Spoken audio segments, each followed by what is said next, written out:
이 시간 우리에게 주시는 하나님의 말씀은 신약 성경 마태복음 25장 23절 말씀입니다.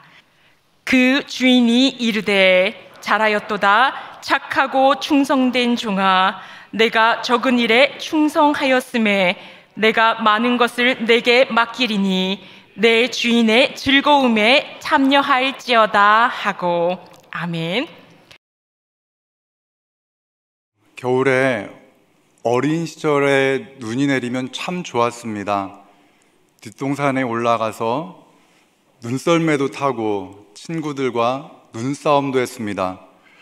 그런데 어느 때부턴가 토요일 날 눈이 오면 그날은 정말 싫었습니다. 토요일에 눈이 내리면 주일 아침에 아버지와 형과 함께 교회 가는 길까지 빗자루를 들고 눈을 쓸어야 했기 때문입니다. 그 이유는 단순했습니다. 저희 아버지가 안수 집사님이었기 때문입니다. 눈을 쓸다가 지나치시는 집사님, 권사님들에게 칭찬을 듣기도 했습니다. 아이고, 참 착하다. 그런데 대부분 아무런 칭찬도 듣지 못하고 눈을 쓸고 들어와서 아침을 먹었던 기억이 있습니다. 저는 항존직분자가 되면요, 그냥 아침에 눈을 쓸고 밥을 먹어야 되는, 눈이 오면은 그렇게 해야 되고, 여름에 풀이 나면은 교회 가는 길까지 풀을 깎는 일을 해야 되는 줄로만 알았습니다. 물론 매번 제가 아버지와 함께, 형과 함께 그 일을 했던 것은 아니지만 저희 아버지는 은퇴하실 때까지 눈을 쓸고 풀을 깎고 주일에 차량 운행을 하셨습니다. 왜? 항존 직분자였기 때문입니다. 저는 모든 항존 직분자가 그런 줄 알았습니다. 그런데 제가 목회자가 되어서 다른 교회를 섬기다 보니 모든 교회가 그렇지 않다는 것을 알게 되었습니다. 그러다가 영은교회에 와 보니 어렸을 때 제가 경험했던 교회와 비슷한 모습을 보게 되었습니다.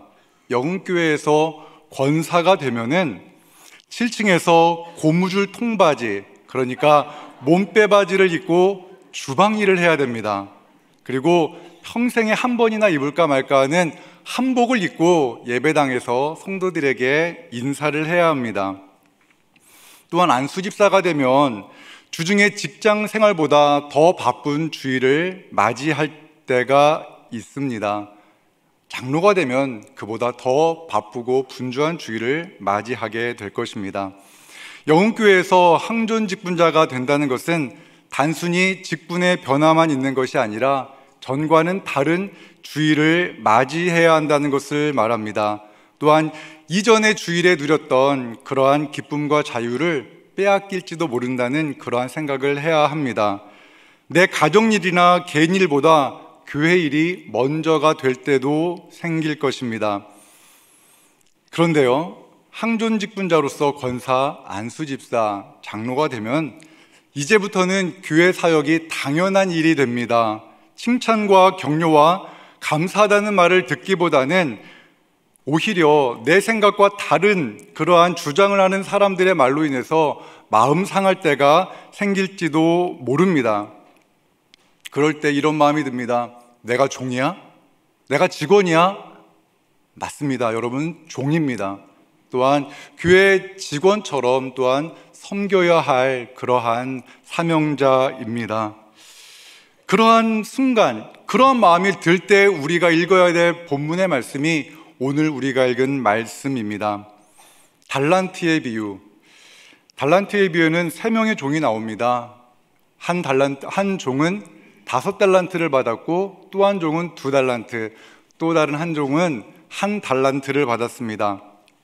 그리고 그 종들은 그 받은 달란트를 어떻게 사용할까, 무엇을 해야 될까 나름대로의 생각을 하고 자기의 생각대로 기준에 맞게 장사를 하기도 하고 땅에 묻어두기도 합니다.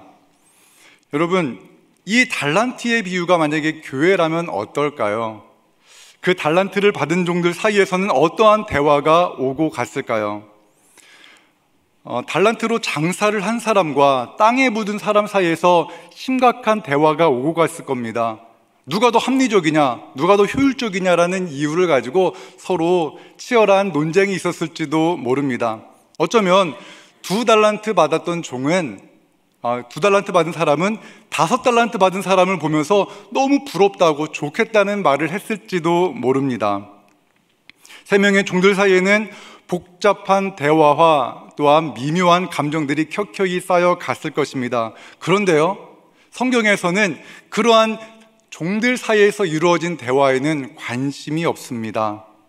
우리 생각에는 5달란트 받은 종, 그리고 5달란트를 남긴 그 종이 2달란트를 받아서 2달란트 남긴 종보다 더 큰 칭찬을 받을 것처럼 느껴지지만 전혀 그렇지 않습니다. 오늘 우리가 읽은 본문의 말씀은 2달란트 받은 그 종이 들은 주인에게 받은 칭찬이었고, 그 말은 다음과 같습니다. 마태복음 25장 23절의 말씀을 보면 그 주인이 이르되 잘하였도다 착하고 충성된 종아, 내가 적은 일에 충성하였음에 내가 많은 것을 내게 맡기리니 내 주인의 즐거움에 참여할지어다.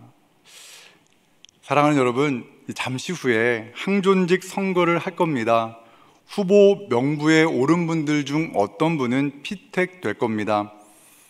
그리고 이제 하고 싶은 교회 사역이 아니라 마땅히 해야 할 사역을 감당해야 할 의무를 지게 됩니다. 쉽지 않습니다.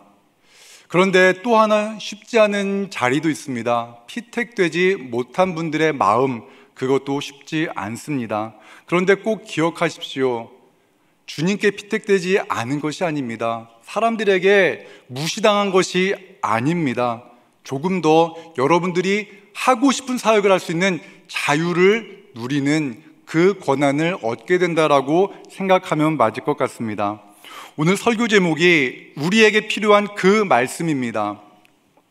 항존 직분자로 피택되든 피택되지 못하든 모두가 쉽지 않은 시간일 것입니다.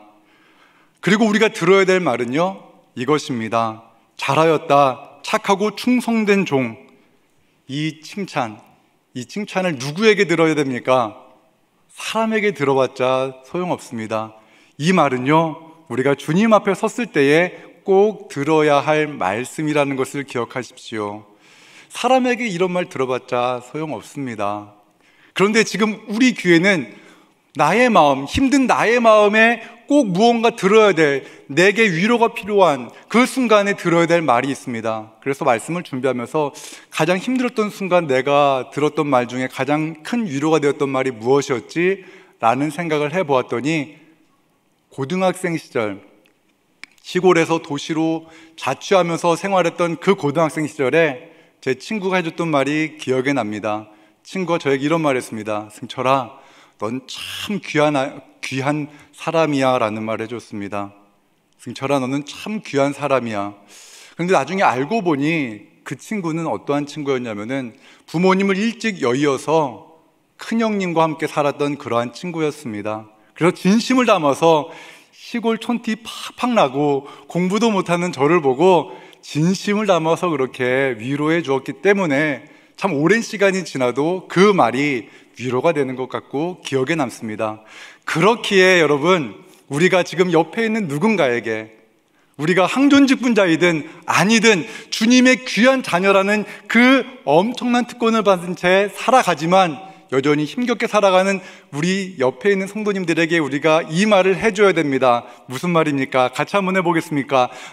당신은 참 귀한 사람입니다. 한번 이야기해 주시겠습니다. 당신은 참 귀한 사람입니다. 진심을 담아서 말을 하면 20년 후에도 그 말이 기억이 남습니다. 오늘 항존직 선출을 위한 공동회의가 끝난 다음에 진심을 담아서 당신은 참 귀한 사람입니다 말해주는 우리 영교회가 되길 바라고 오늘 그러한 시간이 되기를 주님의 이름으로 축원합니다. 기도하겠습니다. 사랑과 은혜 하나님, 주님께서 우리를 자녀 삼아 주셨고 우리에게 사명을 주심에 감사를 드립니다. 주님께서 맡기신 사명을 감당하되 주님 만나 뵙는 그날까지 우리의 마음과 뜻과 힘과 정성을 다하게 하여 주시옵소서. 우리 서로 사랑하며 섬기게 하시고 그러한 영흥교회, 그래서 올 한 해 진정 하나님이 우리와 함께 하셨음을 감사하는 그러한 한 해 또한 오늘이 되게 하여 주시옵소서. 예수님 이름으로 기도합니다. 아멘.